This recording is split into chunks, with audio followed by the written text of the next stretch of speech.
Oh, honey, let me tell you. It was the dead of night, pitch black outside my old farmhouse window, when the phone started ringing like it was possessed.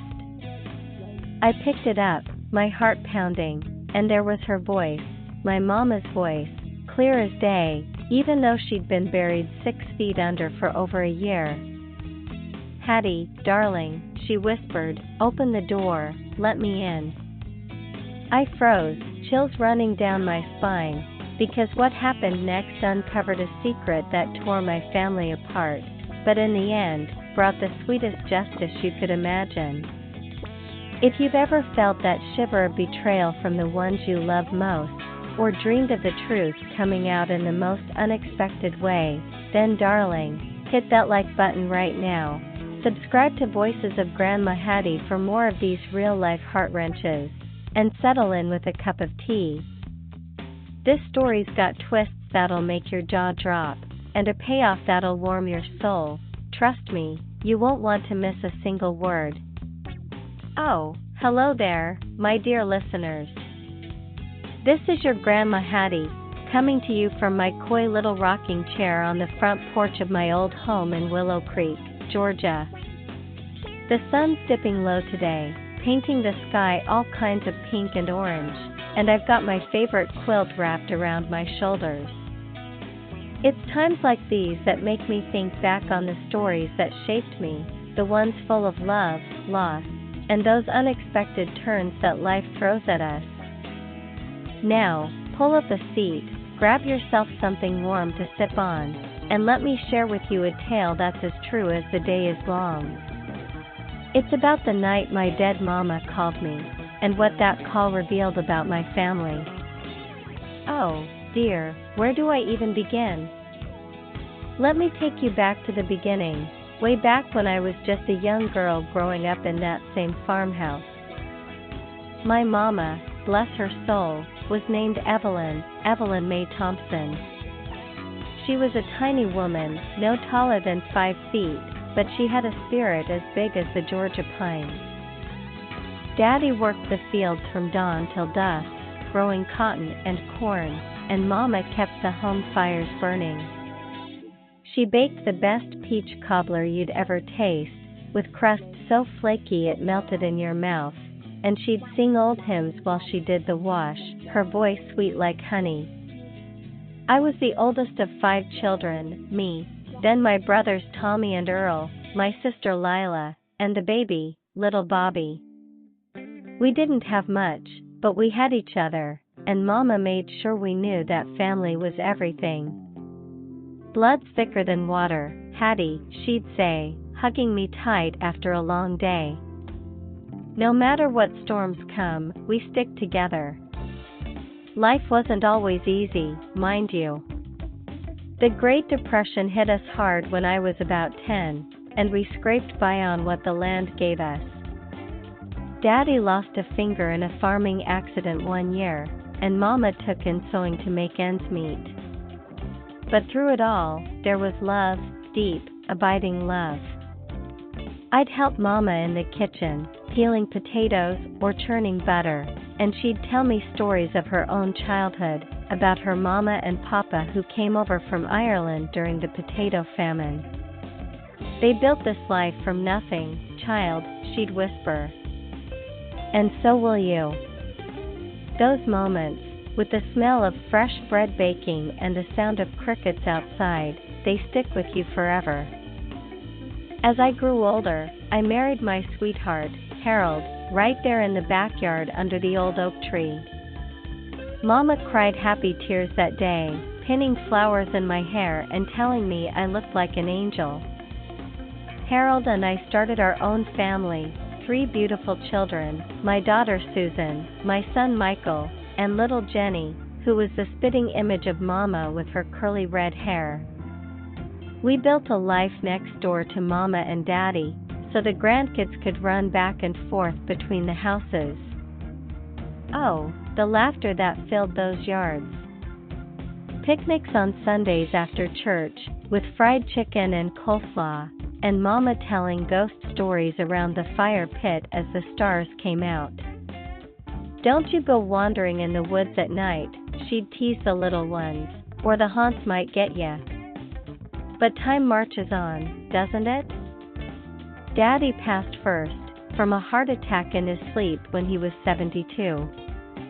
Mama was devastated, but she soldiered on, living alone in that big old house. We'd check on her every day, bring her meals, help with the chores. My siblings scattered a bit. Tommy moved to Atlanta for work, Earl to Florida, Lila stayed close but had her own family, and Bobby, well, Bobby was always the wild one. He drifted in and out, chasing dreams that never quite panned out. Mama worried about him the most, always slipping him a few dollars when he showed up unannounced. Then came the day we lost Mama. It was a crisp autumn morning, leaves turning gold and red. She'd been feeling poorly for weeks, coughing, tired all the time. The doctor said it was pneumonia, but it hit her hard and fast. I was by her bedside when she took her last breath, holding her hand as she whispered, "Take care of them, Hattie, family first." We buried her next to Daddy in the town cemetery, under a stone angel that watched over them both. The funeral was packed, folks from all over came to pay respects. I remember standing there, rain starting to fall, feeling like a piece of my heart was gone forever. Life after that? It changed, slowly but surely. Harold and I moved into Mama's old house to keep it in the family. It was too big for just memories. The kids grew up, had kids of their own. Susan married a nice man named Greg, and they had 2 boys, Tyler and Austin. Michael became a teacher, married Laura, and they had a daughter, Emily. Jenny was my free spirit, traveling the world as a photographer, but she always came home for holidays. And my siblings? We stayed in touch, but distance grew. Tommy called once a month, Earl sent cards, Lila visited on weekends, and Bobby showed up when he needed something, usually money. It was about a year after Mama's passing that things started feeling off. Little things at first, you know? I'd wake up in the night thinking I heard footsteps in the hallway, or the phone would ring once and stop. I'd chalk it up to an old house creaking, or wrong numbers. But deep down, something nagged at me, like Mama's spirit was restless. I'd talk to her sometimes, out loud in the kitchen while making tea. "Mama, if you're watching, keep an eye on us all." Silly, I suppose, but it comforted me. Then came that fateful night. It was mid-November, cold as a witch's heart outside, wind howling through the trees like lost souls. Harold was snoring softly beside me in our big 4-poster bed, the one Mama and Daddy had slept in for 50 years. The clock on the nightstand glowed 3:17 a.m. when the phone rang, our old landline, the kind with a curly cord that we'd never gotten around to replacing. It jolted me awake, my heart racing. Who calls at this hour? Bad news, that's who. I fumbled for the receiver, my hands shaking a bit from age and the chill. "Hello?" I said, my voice croaky from sleep. There was a pause, static crackling on the line, and then, her voice. "Hattie, darling, it's Mama." I sat bolt upright, the quilt slipping off my shoulders. No, couldn't be. Mama was gone. But it was her, that soft southern drawl, the way she said darling with a lilt at the end. "Mama?" I whispered, tears springing to my eyes. "Is that really you?" "Yes, child. I need you to open the door." "Let me in, there's something I have to tell you." The line went dead. I stared at the phone, my mind reeling. Harold stirred, Who was that, Hattie? I. I don't know, I lied, not wanting to scare him. But oh, dear, my heart was pounding like a drum. Was it a dream? A prank? I slipped on my robe, feet cold on the wooden floor, and crept downstairs. The house was dark, shadows dancing from the moonlight filtering through the curtains. I approached the front door, hand hovering over the knob. What if? I opened it slowly, the hinges creaking. There was no one there, just the empty porch, leaves swirling in the wind. But on the welcome mat, something caught my eye, a small envelope, yellowed with age, addressed in Mama's handwriting. For Hattie, when the time comes. My knees nearly buckled. I snatched it up, closed the door, and hurried to the kitchen table, switching on the lamp. Inside was a letter, dated the day before Mama died, and a key taped to the bottom. The letter read, My dearest Hattie, if you're reading this, it means I've gone on to be with your daddy. But there's a secret I've kept for too long, one that could break our family if not handled right. In the attic, behind the old trunk, there's a loose floorboard. Use this key on the box you'll find there. Forgive me, child. I did it for love. Your Mama. Oh, honey, you won't believe the storm that brewed in my chest right then. Forgiveness? For what? I glanced at the clock, 3:30 a.m. now, and knew sleep was out of the question. I tiptoed up to the attic, flashlight in hand, the stairs groaning under my weight. The air up there was musty, filled with the scent of old books and mothballs.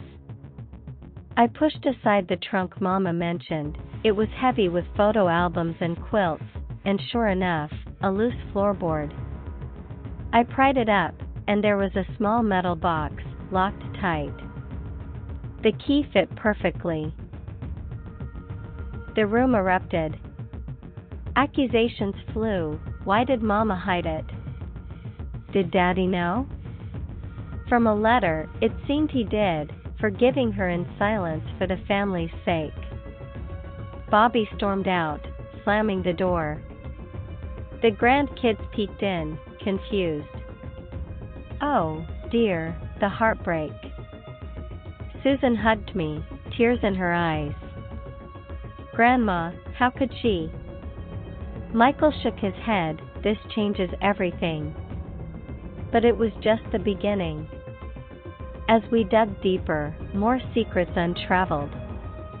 The bank statements showed Mama had been sending money to Richard's family after he died in the 80s, a secret fund for Bobby, perhaps? But Bobby had known something.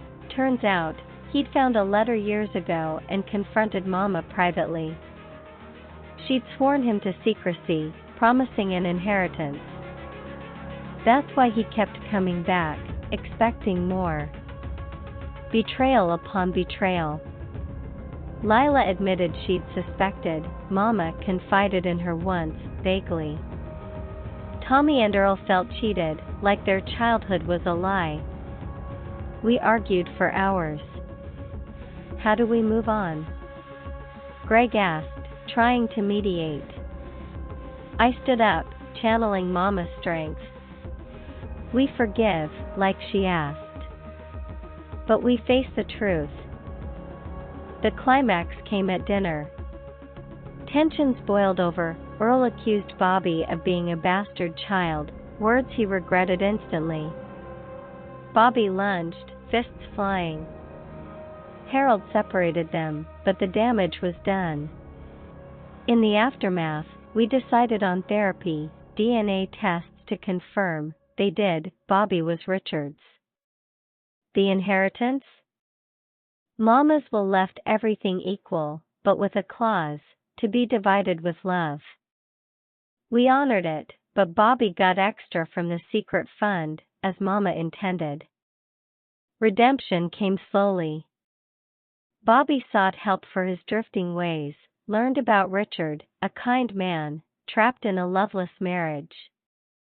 We visited graves, shared stories. Family bonds mended, stronger for the truth. Looking back, that call, was it a prank? A recording? Or Mama's spirit? I'll never know. But it brought justice, exposing lies so we could heal. Remember, dears, family is everything, but trust must be earned. Cherish your loved ones, forgive when you can, and always listen when the past calls. And that's my story. Until next time, this is Grandma Hattie, signing off with love.